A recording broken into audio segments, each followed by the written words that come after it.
দুর্দান্ত গতিতে এবার এগিয়ে চলেছে কলকাতা নাইট রাইডার্স দল। তাদের কে আটকাবে এবারের আইপিএলে, এটাই সবচেয়ে বড় প্রশ্ন। নিজেদের শেষ ম্যাচে ইডেন গার্ডেন্সে মুম্বাইকে হারিয়ে গুজরাটের আহমেদাবাদে এই মুহূর্তে রয়েছে নাইট ব্রিগেড। কিন্তু এই ম্যাচ শুরু হওয়ার আগে অতীতের একটি দুঃখের কাহিনী বর্ণনা করেছেন গৌতম গম্ভীর।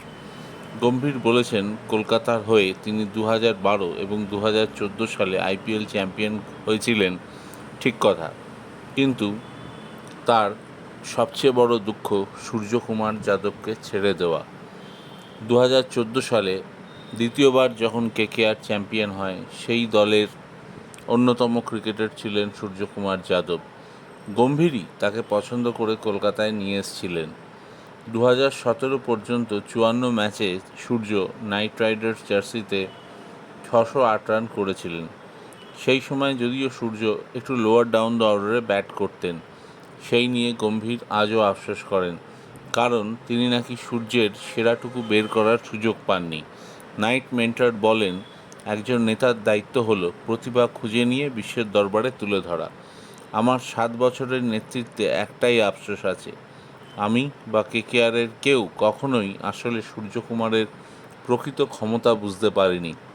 অথচ তিনিই তো অধিনায়ক ছিলেন নাইটদের, তাহলে কেন আটকাতে পারেননি সূর্যের মুম্বাইতে চলে যাওয়া? প্রশ্ন করা হলে গম্ভীর বলেন, এর জন্য দায়ী দলের কম্বিনেশন।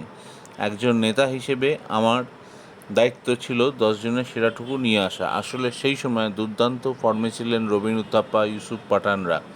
মনীষ পাণ্ডেও ভালো খেলতেন। ঘটনাচক্রে 3 নম্বরে একজনই খেলতে পারত, কিন্তু সূর্য 7 নম্বরেও সমানভাবে খেলতে পারত। 2018 সালে মাত্র 3.2 কোটি টাকা দিয়ে তাকে কিনে নেয় মুম্বাই। সেখানেই ক্রিকেট জীবনের সেরা সময় কাটাচ্ছেন মিস্টার 360 ডিগ্রি। এরপরে যেন নবজন্ম হয় সূর্যকুমারের। কলকাতা ছেড়ে মুম্বাই ফিরে গিয়ে আর তাকে পিছনে ফিরে তাকাতে হয়নি। এমনিতেই সূর্যকুমার মুম্বাইকার, মুম্বাইতেই বড় হয়ে ওঠা। মুম্বাইয়ের ওয়ানখেড়ে স্টেডিয়াম তার হাতের তালুর মতো চেনা।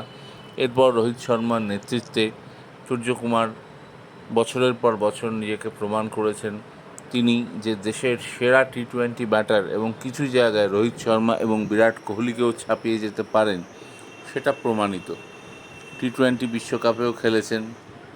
গম্ভীর এই একটা ভুলের জন্য নিজেকে আজ পর্যন্ত ক্ষমা করতে পারেন না। তিনি বলেন, তিনি কলকাতার হয়ে নিজের জীবন পর্যন্ত বাজি রাখতে পারেন, কিন্তু কলকাতার সমর্থকদের প্রতি তিনি সৎ বলে নিজের ভুলটা আজ স্বীকার করে নিলেন এবং তিনি মনে করেন তিনি যদি তখন একটু কঠিন সিদ্ধান্ত নিতেন এবং ম্যানেজমেন্টকে কনভিন্স করতে পারতেন, তাহলে যে কোনো মূল্যে সূর্যকুমারকে রিটেন করত কলকাতা।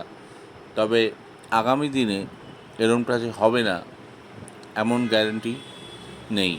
সূর্য কলকাতায় ফিরতেই পারেন এবং সেক্ষেত্রে যদি সুযোগ হয় তবে সবচেয়ে অগ্রণী ভূমিকা নেবেন গৌতম গম্ভীর, কারণ তিনি বিশ্বাস করেন সূর্যকুমার দলে থাকা মানে শেষ 2 ওভার বা শেষ 3 ওভারেও ম্যাচের রং বদলে দেওয়া সম্ভব। সূর্য এখন কি ফিরবেন কলকাতায়? উত্তর দেবে সময়।